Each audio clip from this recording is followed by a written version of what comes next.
വിജയേട്ടാ നമസ്കാരം. നമസ്കാരം. വിജയേട്ടാ, കഴിഞ്ഞ ദിവസം 21-ാം തീയതി നമ്മളൊരു ചർച്ച നടത്തിയിരുന്നു. ആ ചർച്ചയിൽ നമ്മൾ ട്രംപിന്റെ സുപ്രീം കോടതി വിധി, അതിൽ ട്രംപിന് ഏറ്റവും കനത്ത തിരിച്ചടിയാണ് നമ്മൾ സംസാരിച്ചത്. അതിൽ അവസാനം നമ്മൾ ട്രംപിന്റെ ഇംപീച്ച്മെന്റിലായിരിക്കും ഇത് അവസാനിക്കാൻ സാധ്യത എന്നുള്ള കാര്യങ്ങൾ പറഞ്ഞു വെച്ചു. അതിനുശേഷം നമ്മൾ പറഞ്ഞൊരു കാര്യമുണ്ട്, അത് ബിജുചേട്ടൻ എസ്പെഷ്യലി അതിനകത്ത് പറയുന്നത്, ഈ വ്യാപാര കരാറിൽ നിന്ന് ഇന്ത്യ പിന്മാറാനുള്ള, അല്ലെങ്കിൽ താൽക്കാലികമായിട്ടെങ്കിലും പിന്മാറാനുള്ള സാധ്യത കാണും. കാരണം ഒരു തെരഞ്ഞെടുപ്പ് വരുന്നുണ്ട്, ആ തെരഞ്ഞെടുപ്പ് വരെ ഇന്ത്യ ഇതിൽ നിന്ന് ചവിട്ടിപ്പിടിക്കാനുള്ള സാധ്യതയുണ്ടെന്ന് പറയുന്നു. സമാനമായ രീതിയിൽ ഇന്ന് ഇന്ത്യ കൃത്യമായിട്ടും വ്യാപാര കരാർ ചർച്ചകൾ താൽക്കാലികമായി നിർത്തിവെച്ചു എന്നുള്ള വാർത്തകളാണ് പുറത്തു വരുന്നത്. ഈ വ്യാപാര കരാർ ചർച്ചകളെല്ലാം തന്നെ നിർത്തിവെച്ചു എന്നുള്ള വാർത്ത പുറത്തു വരുമ്പോൾ, കഴിഞ്ഞ ദിവസം ഇത് പുറത്തു വരുന്നതിന് മുമ്പ് തന്നെ ഉറപ്പായിട്ടും ട്രംപിന് ഈ കാര്യങ്ങൾ അറിയാമായിരിക്കുമല്ലോ. ട്രംപിന് പിടികിട്ടും, എന്തായിരുന്നാലും എന്റെ ഫ്യൂസ് പോയി, അതുകൊണ്ട് തന്നെ ഇനിയിപ്പോ ഇന്ത്യക്കാണ് പവർ കൂടുതൽ. നേരത്തെയും അങ്ങനെ തന്നെ ആയിരുന്നു. പിന്നെ ഇയാൾ തക്കട തരികട കാണിച്ച് അവിടെ കിടന്ന് നരേന്ദ്രമോദിയുടെ രാഷ്ട്രീയ കരിയർ ഞാൻ അവസാനിപ്പിക്കും, അതിന് വരെ കെൽപ്പുള്ള ഒരു മനുഷ്യനാണ് ഞാൻ എന്നൊക്കെ പറഞ്ഞുകൊണ്ടിരിക്കുകയാണ്. യഥാർത്ഥത്തിൽ പണ്ട് ഞാൻ ഈ സ്കൂളിലൊക്കെ പഠിക്കുമ്പോൾ ഈ നടരാജിന്റെ ഈ ജോമെട്രി ബോക്സ് കൊണ്ടുപോയിരുന്നു. ജോമെട്രി ബോക്സിന്റെ മുകളിൽ, നടരാജിന്റെ മുകളിൽ ഒറിജിനൽ എന്ന് എഴുതിയിരിക്കും. അപ്പൊ എന്റെ തൊട്ടടുത്തിരിക്കുന്ന ഒരു സുഹൃത്തിനോട് ചോദിച്ചൊരു ചോദ്യമുണ്ട്, ഇത് ഒറിജിനൽ ആണെങ്കിൽ അതിന്റെ മുകളിൽ ഒറിജിനൽ എന്ന് എഴുതേണ്ട ആവശ്യമുണ്ടോ എന്ന് ചോദിച്ച പോലെയാണ് എനിക്ക് തോന്നുന്നത്. അതായത് ഇയാൾക്ക് അങ്ങനെ അവസാനിപ്പിക്കാൻ എനിക്ക് കഴിവുണ്ടെങ്കിൽ ഇയാൾ വിളിച്ചു പറയേണ്ട ആവശ്യമില്ലല്ലോ, ഇയാൾ അതങ്ങ് ചെയ്ത് കാണിക്കുകയാണ്.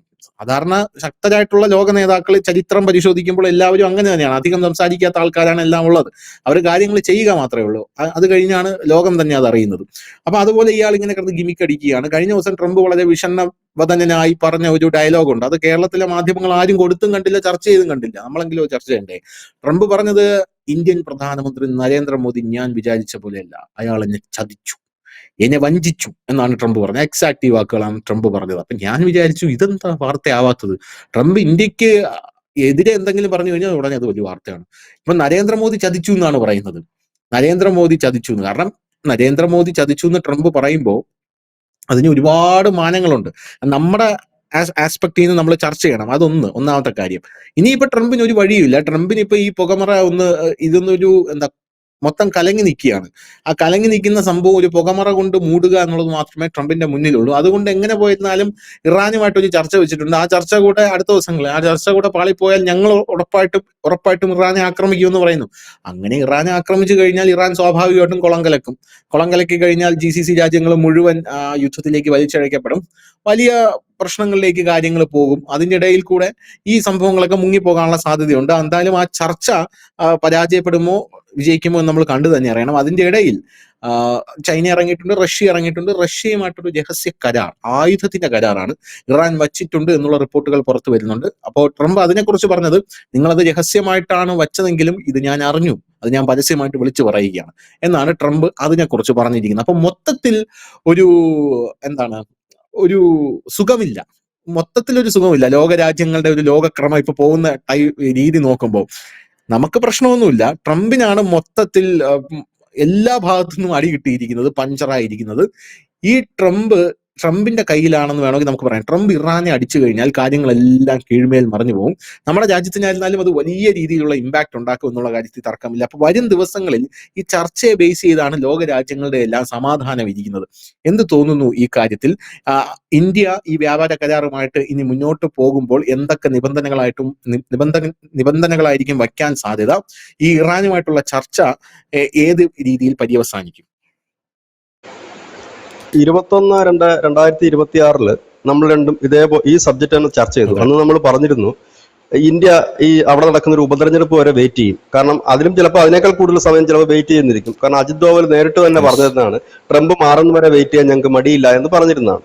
ഇവിടെ ഒരു പ്രശ്നമുണ്ട് ഇതിനകത്ത്. ഇപ്പൊ നമ്മളിപ്പോ പറയുന്നത്, സുപ്രീം കോടതി ട്രംപിന് അടികിട്ടിയെന്ന് പറഞ്ഞാലും ട്രംപിന് വീണ്ടും കളിക്കാൻ പറ്റും. കാരണം അദ്ദേഹത്തിന് താരിഫ് 50% വരെ ഉയർത്താൻ കഴിയുന്ന നിയമം US-ലുണ്ട് എന്നുള്ളതാണ് ഇപ്പോഴും അറിയാൻ കഴിയുന്നത്.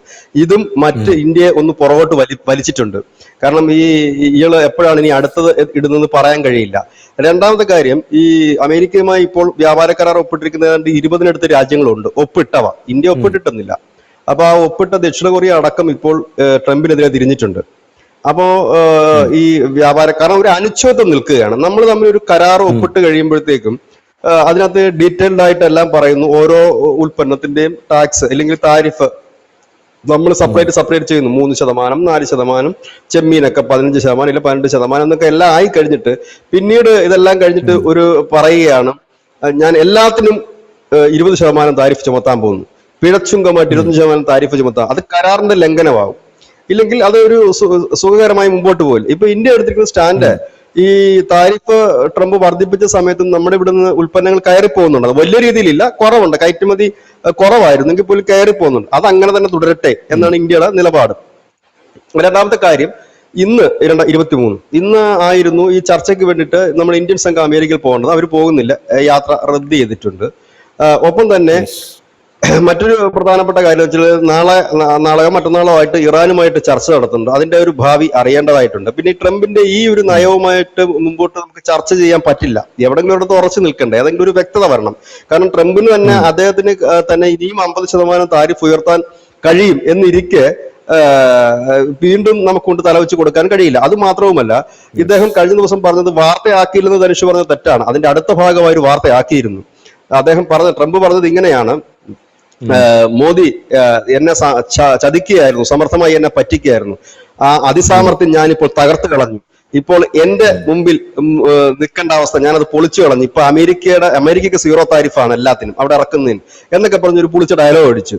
ഈ മോദിയുടെ ഒരു പ്രധാന സ്വഭാവമുണ്ട്, ഇങ്ങനെ എന്നൊക്കെ ഡയലോഗ് അടിക്കുന്നുണ്ടോ അന്നൊക്കെ ഈ മോദി കടുംപിടുത്തക്കാരനാണ്. മോദി എടുത്ത് ഈ മുട്ടി ജയിക്കുക പ്രയാസകരമാണ്. ഇനിയിപ്പോ ട്രംപ് എന്നല്ല ആരായാലും, കാരണം അദ്ദേഹത്തിന്റെ രാഷ്ട്രീയ കരിയർ പരിശോധിച്ചറിയാം. നരേന്ദ്രമോദി എന്ന് പറഞ്ഞൊരു വ്യക്തിയെ തകർത്ത് കളയണമായിരുന്നെങ്കിൽ 2002-ലും 2006-ലും നടക്കുമായിരുന്നു ഈസി ആയിട്ട്. അവിടെ ഒന്നും നടന്നില്ലത്. കാരണം ഇന്ത്യയിലെ എല്ലാ പ്രതിപക്ഷ പാർട്ടികളും ശക്തരായിരുന്ന കാലം, കേന്ദ്രത്തിൽ പി ചിദംബരം ഉൾപ്പെടെ ആഭ്യന്തരമന്ത്രി ആയിരിക്കുന്ന കാലം, കോൺഗ്രസിന്റെ പ്രതാപകാലമായിരുന്നു. പ്രത്യേകിച്ച് ഈ ഗുജറാത്ത് കലാപത്തിന്റെയൊക്കെ ഒരു പുകമറ സൃഷ്ടിച്ചുകൊണ്ട് മോദിയെ ഇരുട്ടിൽ നിർത്തിയിരിക്കുന്ന കാലമായിരുന്നു. എല്ലാ ലോകരാജ്യങ്ങളെതിരായിരുന്നു, ലോകത്തെ മാധ്യമങ്ങളെതിരായിരുന്നു, മതസംഘടനകളെതിരായിരുന്നു. എന്തിന് ഹിന്ദു മതത്തിൽ പോലുമുള്ള ഒരു ചെറിയ മൈനോറിറ്റിയുടെ പിന്തുണ മാത്രമായിരുന്നു അന്ന് നരേന്ദ്രമോദിക്കുണ്ടായിരുന്നു. ആ 2002-ൽ നിന്നാണ് അദ്ദേഹം 2025-ൽ എത്തിയിരിക്കുന്നതെന്ന് ആലോചിക്കണം. അതായത് ട്രംപ് കളിച്ച അല്ലെങ്കിൽ ട്രംപ് പഠിച്ച സ്കൂളിലല്ല നരേന്ദ്രമോദി പഠിച്ചതെന്ന് അതിൽ നിന്ന് തന്നെ വ്യക്തമാകുന്ന ഒരു കാര്യമാണ്. ആ വരുന്ന കാര്യങ്ങൾ എങ്ങനെ സമർത്ഥമായി നേരിടണമെന്ന് അദ്ദേഹത്തെ ആരും പഠിപ്പിച്ചു കൊടുക്കേണ്ട കാര്യമില്ല. പക്ഷെ ഇന്ത്യ എന്ന് പറഞ്ഞത് കൊണ്ട് കാര്യമില്ല. അതിന് നമ്മൾ പറയില്ലേ, ആള് മാറിപ്പോയി എന്ന് നമ്മൾ പറയില്ലേ. നിങ്ങൾ കളിച്ച കളി ശരിയാണ്, പക്ഷെ നിങ്ങൾ കളിച്ച ആള് മാറിപ്പോയി, അതിന്റെ ഒരു വ്യത്യാസമേ ഉള്ളൂ എന്ന് പറയുന്നത്. അതാണ് അവിടെ സംഭവിച്ചത്. അത് യാഥാർത്ഥ്യമാണ്. ഒരുപക്ഷെ ട്രംപിന്റെ ഭക്തർ പോലും രഹസ്യമായി സമ്മതിക്കുന്ന ഒരു കാര്യം തന്നെയാണിത്. കാരണം ഇന്ത്യ ഒരിക്കലും ഇത്തരത്തിലിട്ട് വലിപ്പിക്കുമെന്ന് ഒരിക്കലും കരുതില്ല. പണ്ട് നമ്മളുടെ, അതായത് മൻമോഹൻ സിംഗിന്റെ ഒക്കെ കാലത്ത്, കോൺഗ്രസിന്റെ കാലത്തുമൊക്കെ അമേരിക്കയുമായി ചങ്ങാത്തം കൂടാനും അവരുമായിട്ട് കരാർ ഒപ്പിടാനും വെമ്പൽ കൊണ്ടിരുന്ന ഒരു കാലഘട്ടത്തിൽ നിന്ന് ഇന്ന് ഇവിടെ വന്നിട്ട് വേണം ഒപ്പിട്ടിട്ട് പോകുന്നുള്ള രീതിയിൽ, ഇല്ലെങ്കിൽ അങ്ങനത്തെ ഒരു രീതിയിലേക്ക് മുമ്പോട്ട് പോകുന്ന കാര്യം. പിന്നെ അമേരിക്ക എന്ന് പറയുന്ന ഒരു രാജ്യത്തെ നമ്പാൻ കൊള്ളാത്ത ഒരു രാജ്യമാണ് ലോക രാജ്യങ്ങൾക്കിടയിൽ, പ്രത്യേകിച്ച് അവരുടെ സഖ്യകക്ഷികളായ യൂറോപ്യന്മാർക്ക് പോലും തോന്നി തുടങ്ങുന്ന ഒരു കാലഘട്ടത്തിലാണ് നമ്മൾ നിൽക്കുന്നത്. ഇപ്പോൾ എന്താ സംഭവം എന്ന് പറഞ്ഞാൽ, വീണ്ടും ഇദ്ദേഹം ഈ മലക്കം മറിയുന്നതോട് വിശ്വാസ്യത നഷ്ടപ്പെടുകയാണ്. കഴിഞ്ഞ ദിവസമാണ് ട്രംപിനെ കൊല്ലാൻ ഒരാൾ അദ്ദേഹത്തിന്റെ വസതിയിൽ കയറുകയും ആ വ്യക്തിയെ വെടിവെച്ച് കൊല്ലുകയും ചെയ്തു. അതായത് സ്വന്തം നാട്ടിൽ പോലും, ഇതിപ്പോ ഒന്നാമത്തെ തവണയല്ല ട്രംപിനെ വധിക്കാനായിട്ട് വരുന്നത്, പല തവണയായിട്ട് അതും സംഭവിക്കുന്നുണ്ട് അതിനകത്ത്. അതായത് ആഭ്യന്തരമായിട്ട് തന്നെ പ്രശ്നം, നാട്ടിൽ പ്രശ്നം, വീട്ടിൽ പ്രശ്നം, മൊത്തത്തിൽ ഇങ്ങനെ നിൽക്കുന്ന ഒരു അവസരം. ഇവിടെയാണ് ധനുഷ് പറഞ്ഞ ഒരു കാര്യം ചിലപ്പോൾ സംഭവിക്കാൻ സാധ്യതയുണ്ട്. കാരണം ഇന്നലെ വന്നൊരു വാർത്തയുണ്ട്, അതിന് വലിയ പ്രാധാന്യമുണ്ട്. ഈ അമേരിക്കൻ സൈനികർക്ക് സ്റ്റീക്കും ലോബ്സ്റ്ററും വിളമ്പി ഭക്ഷണം കൊടുത്തു എന്നാണ്. ഈ ഭക്ഷണത്തിന് ഒരു പ്രത്യേകതയുണ്ട്. കാരണം അമേരിക്കയുടെ ഒരു രീതി അനുസരിച്ച് യുദ്ധമുഖത്തേക്ക് പോകുന്ന ഈ സൈനികർക്ക് വളരെ ആഡംബരപൂർണമായ ഈ സ്റ്റീക്കും ലോബ്സ്റ്ററും നൽകുന്ന ഒരു പരിപാടിയുണ്ട്.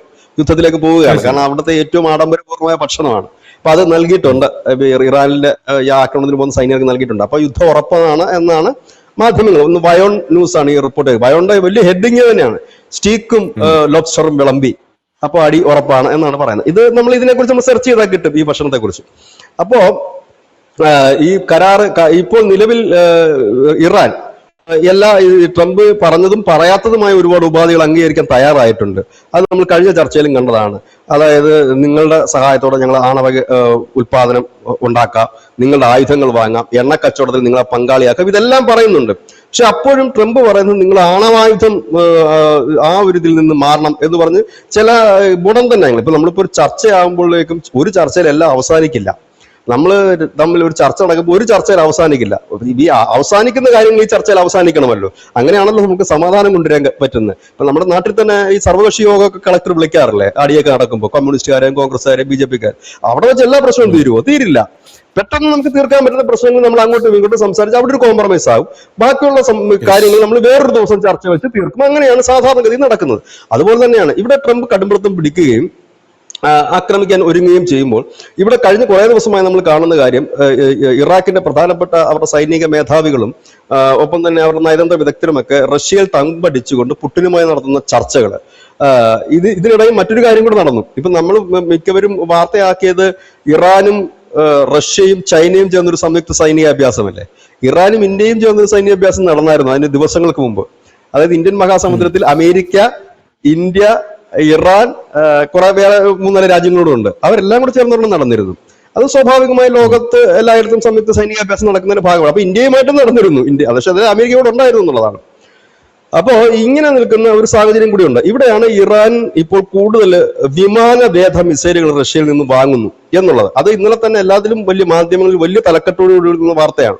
അപ്പൊ ട്രംപ് പറയുന്നത് ഞങ്ങൾ അറിഞ്ഞതാണ്, രഹസ്യമല്ല അത്. കാര്യം നമ്മൾ ഇത് തുടക്കം മുതലേ ഇതിന്റെ ഒരു യുദ്ധത്തിന്റെ കാര്യം പറയുമ്പോഴേ നമ്മൾ തുടക്കത്തിലേ പറയുന്നുണ്ട്. കാരണം റഷ്യ ഉക്രൈൻ യുദ്ധ സമയത്ത് ഇറാനാണ് മിസൈലുകളും ഡ്രോണുകളും മറ്റും റഷ്യക്ക് നൽകിയിരുന്നത്. കാരണം റഷ്യ വലിയ രീതിയിൽ അവരുടെ വില കൂടിയ മിസൈലൊന്നും ഉപയോഗിക്കാൻ താല്പര്യപ്പെടുന്നില്ലായിരുന്നു. പക്ഷെ റഷ്യയുടെ കൂടെ സഹായത്താൽ നിർമ്മിച്ച മിസൈലുകളും ഡ്രോണുകളും ഒക്കെ ഇറാനിൽ നിന്ന് കൊണ്ടുപോയി ഉത്തര കൊറിയ നൽകിയിരുന്നു. അങ്ങനെ പലരും അത് നൽകിയിരുന്നു. കാരണം ഒരു യുദ്ധമുന്നണിയിൽ 2022 മുതൽ നിൽക്കുന്ന ഒരു രാജ്യമാണ്. കാരണം ഒരു ഷോർട്ടേജ് എന്ന് പറഞ്ഞാൽ ഭയങ്കരമായിരിക്കും. ആയുധങ്ങളുടെ ഒരു ഷോർട്ടേജ് നമ്മൾ കണ്ടതാണ്. കഴിഞ്ഞ ദിവസം ഇന്ത്യ ഒരു 10,000 കോടി ഡോളറിന്റെ ഒരു കരാറ് റഷ്യയുമായിട്ട് വെച്ചിരുന്നു. എന്തിനായിരുന്നു അത്? ഓപ്പറേഷൻ സിന്ദൂർ സമയത്ത് നമുക്ക് തീർന്നുപോയ S-400 ഉപയോഗിക്കുന്ന വെടിക്കോപ്പുകൾ വാങ്ങുന്നതിന് വേണ്ടിയിട്ടായിരുന്നു. അപ്പൊ ആ ഒരു സംഭവം ചെയ്തു. അപ്പൊ അത്രത്തോളം അടുത്ത് നിൽക്കുന്ന ഒരു അവസ്ഥയിലാണ്.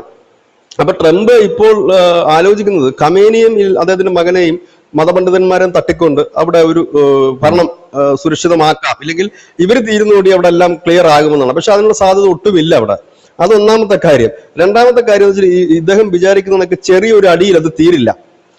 ഇപ്പൊ ട്രംപ് വിചാരിക്കുന്നത് ചെറിയൊരു അറ്റാക്കിലൂടെ അതിനെ ഒന്ന് ഭയപ്പെടുത്തുക, എന്നിട്ട് വരുതിയിലാക്കുക. പക്ഷെ അത് അങ്ങനെ വരാൻ സാധ്യതയില്ല. കാരണം ഇപ്പോഴത്തെ ഒരു മാറിയ ലോകക്രമം അനുസരിച്ച് ഇത് ധനുഷ് സൂചിപ്പിച്ചുണ്ടെങ്കിൽ എല്ലാവരെയും കൂടെ വലിച്ച് ഇതിനകത്തേക്ക് കുടിയിലിടുന്ന ഒരു അടിയായിട്ട് മാറാനുള്ള സാധ്യതയുണ്ട്. ട്രംപിനെ സംബന്ധിച്ച് ഇപ്പോൾ ഒരു അടി അനിവാര്യമായ ഒരു കാര്യം കൂടിയാണ്. കാരണം അദ്ദേഹത്തിന്റെ ഈ മൊത്തത്തിൽ അടി പതറി നിൽക്കുന്ന ഒരു സാഹചര്യം. എന്ത് ചെയ്യണമെന്ന് അറിയത്തില്ല. ഇന്ന് രാവിലെ പറയുന്നതല്ല, ഉച്ചയ്ക്ക് പറയുന്നത്. പുള്ളി കാരണം ഇപ്പോൾ ഒരു വാർത്ത പോലും ചെയ്യാമാത്ത സാഹചര്യമാണ് ഇപ്പൊ നമുക്കൊക്കെ ഉള്ളത്.